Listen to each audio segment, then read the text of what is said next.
Hello everyone, आज हम बात करेंगे न्यूरो साइंसेज में, स्पेशली न्यूरोलॉजी में फिजियोथेरेपी के रोल के बारे में। हमारे साथ हैं डॉक्टर अभिषेक सारस्वत, जो कि एक फिजियोथेरेपिस्ट हैं बीएल के मैक्स हॉस्पिटल में। Welcome Abhishek. Thank you sir. Abhishek, आप हमें बताएं कि फिजियोथेरेपी या फिजियोथेरेपिस्ट क्या होते हैं, क्या उनका रोल होता है न्यूरो साइंसेज में, न्यूरो रिहैबिलिटेशन में, किस तरीके से वो हमारी मदद करते हैं। मैं स्पेसिफिकली बात आपसे करना चाहता हूँ, जैसे न्यूरो फिजियोथेरेपिस्ट जो कि आज के समय में बहुत हैं, बट उसमें कैसे हेल्प कर सकते हैं न्यूरो के पेशेंट्स में, खासकर कि जैसे स्ट्रोक हो गए, मल्टीपल स्क्लेरोसिस हो गया, पार्किंसंस हो गया, ये कॉमन डिजीज़ हैं जो हमें मिलती हैं। अब इसमें जैसे एक हम नॉर्मल एग्जांपल लेते हैं सर, स्ट्रोक का। स्ट्रोक में ऐसा होता है जैसे लकवा मार जाता है एक हाथ का, एक पैर का। उसमें फिजियोथेरेपिस्ट का एक बहुत इम्पॉर्टेंट और मेजर काम आता है आज के समय में, जिसमें जैसे उनके हाथ और पैर चल नहीं पाते हैं, जो पेशेंट चल नहीं पाते हैं, उसमें ग्रॉसली मोटा मोटा जो मसल पावर लाने में है, एक फिजियोथेरेपिस्ट का एक बहुत मेन रोल होता है। जहाँ पर हम उस पेशेंट को वॉकिंग कराते हैं, पहले दिन से ही उसे आउट ऑफ बेड लेके चलते हैं, उसे खड़ा करवाते हैं with help of orthosis and क्या बोलते हैं, उन चीज़ों को और बढ़ाते हुए हाथ को उठवाते हैं। ये चीज़ें हमारी बहुत हेल्प करती हैं। न्यूरो फिजियोथेरेपिस्ट का स्पेसिफिकली क्या काम आता है कि उन्हें उस चीज़ को कैसे बढ़ाना है जो एक नॉर्मल फिजियोथेरेपिस्ट नहीं समझ पाता। जैसे आज के समय में बहुत सारी टेक्निक्स हैं, बहुत सारी हमारा रिहैब है और बहुत हमारे एडवांस मोडेलिटीज़ हैं। जैसे हम एक रोबोटिक की बात करते हैं, आज के टाइम पे वर्चुअल रियलिटी की बात करते हैं, फंक्शनल इलेक्ट्रिकल स्टिमुलेशन की बात करते हैं, जो कि एक आज के पॉपुलेशन में इस चीज़ की इंफॉर्मेशन कम है। जैसे FES हम नॉर्मल कहते हैं, फंक्शनल इलेक्ट्रिकल स्टिमुलेशन, वो आपके पूरे हाथ में, जैसे आपका हाथ नहीं चल रहा है, वो पूरा मूवमेंट लाता है, वो चीज़ें चीज़ें पकड़ने में काम करता है, वो पैर को चलाने में काम आता है। आप इस चीज़ को और एक्सप्लोर करेंगे तो वो आपको एक नॉर्मल जो बंदा लेटा हुआ है, जिसके पैर में जान नहीं है, उसको चलवाने में काम आता है।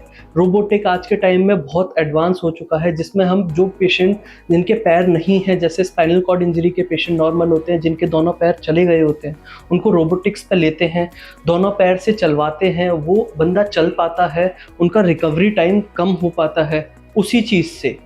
ठीक है, तो आज के वर्चुअल रियलिटी ट्रेनिंग प्रोग्राम जो कि सबसे एडवांस चीज़ है आज के टाइम पे, तो उस चीज़ में वर्चुअल रियलिटी में उसमें गेम्स वगैरह के थ्रू, उसके वो प्रोग्राम्स के थ्रू वो चीज़ वो हेल्प कर पाती है, जो एक पेशेंट में खुद से मोटिवेशन लाता है, जो एक पेशेंट खुद से करना चाहता है, उस चीज़ में वो चीज़ बहुत ज़्यादा हेल्प करती है।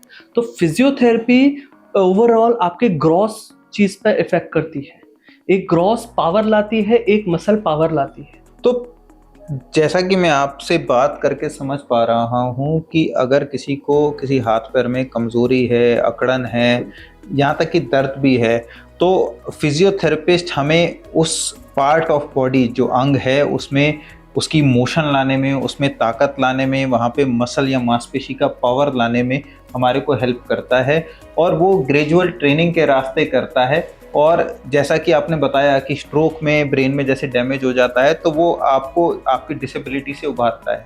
आपने बहुत सारी नई टेक्नोलॉजी बताई, virtual reality, robotics and functional electrical stimulations, जो कि हाँ जनरल पब्लिक में नहीं पता, यहाँ तक कि बहुत सारे डॉक्टर्स को भी शायद इस बारे में नहीं पता होता।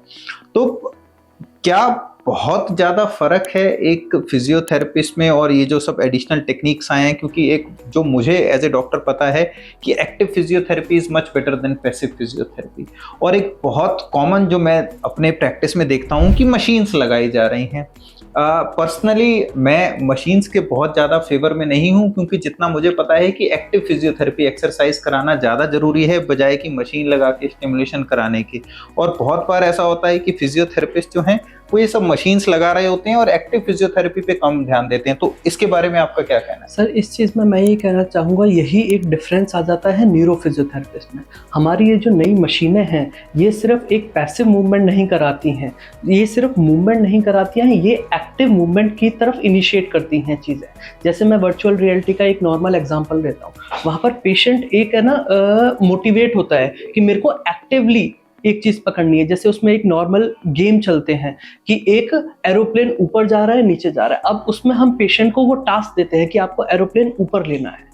तो वो एक पेशेंट के दिमाग में रहता है कि वो मेरे को एक्टिवली चीज़ करनी है, रादर देन जस्ट पैसिवली उस चीज़ को हिला के आ रहा है एक थेरेपिस्ट, एक कोई मशीन लगा रहा है जिसमें कुछ स्टिमुलेशन आ रहा है। उस चीज़ को बढ़ाते हुए हमारी फील्ड ने उस चीज़ में और आगे काम कर रही है कि पेशेंट एक्टिवली पार्टिसिपेट करे उन चीज़ों में functionally, rather than just passively पड़े पड़े बिस्तर पे। और तो फिर जो मैं बोल रहा था, शायद आप भी उस बात से एग्री करते हैं कि वो मशीन लगाने का तब तक कोई रोल नहीं है जब तक आप उसको एक्टिव फिजियोथेरेपी Exactly, से सप्लीमेंट ना करें। और जैसा कि मैं अपने मरीज को कॉमनली प्रैक्टिस में बताता हूं कि आप खुद से एक्सरसाइज करें। अगर आप जिम में गए और ट्रेनर ने आपकी जगह वेट उठाया तो मसल पावर उसी की बढ़ेगी, आपकी नहीं बढ़ेगी। So the same applies to physiotherapy. जब तक आप खुद हिम्मत, खुद मेहनत नहीं करेंगे और कोई पैसिवली आपके हाथ पैर उठा रहा है या मशीनें लगा रहा है तो उससे फायदा नहीं होने वाला। एक और इम्पॉर्टेंट सवाल अभिषेक, फिजियोथेरेपी ऑक्यूपेशनल थेरेपी से किस तरीके से डिफरेंट है और दोनों का कंबाइंड और सेपरेट रोल क्या है रिहैबिलिटेशन?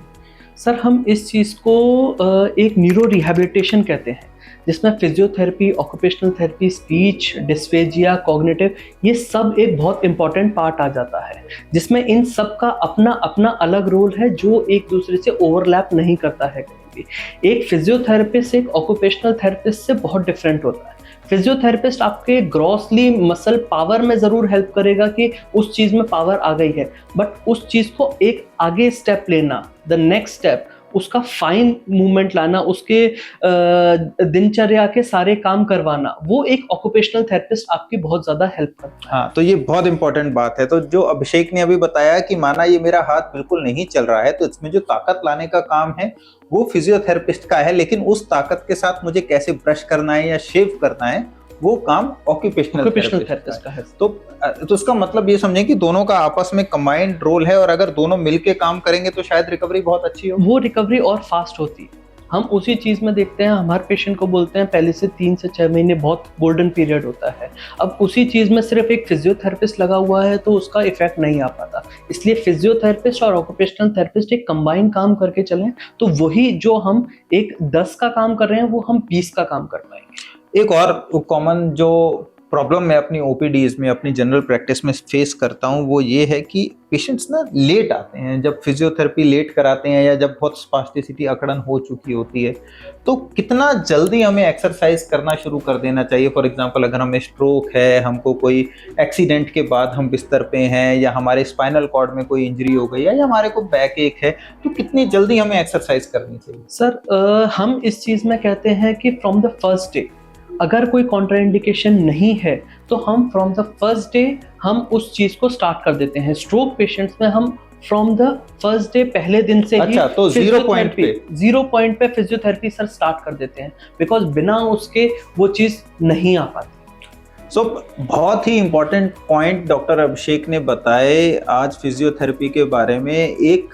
तो जो फिजियोथेरेपी है वो हमें जल्दी से जल्द शुरू करनी चाहिए, हमें वेट नहीं करना चाहिए कि नहीं अब अगर आपका पेशेंट होश में है, पेशेंट ठीक है, तो जितना जल्दी आप एक्सरसाइज कर पाएं उतना अच्छा है। अगर पेशेंट चलने फिरने की, उठ के बैठने की हालत में नहीं है तो बेड पे भी बहुत सारी पैसिव एक्सरसाइजेस कराई जा सकती हैं।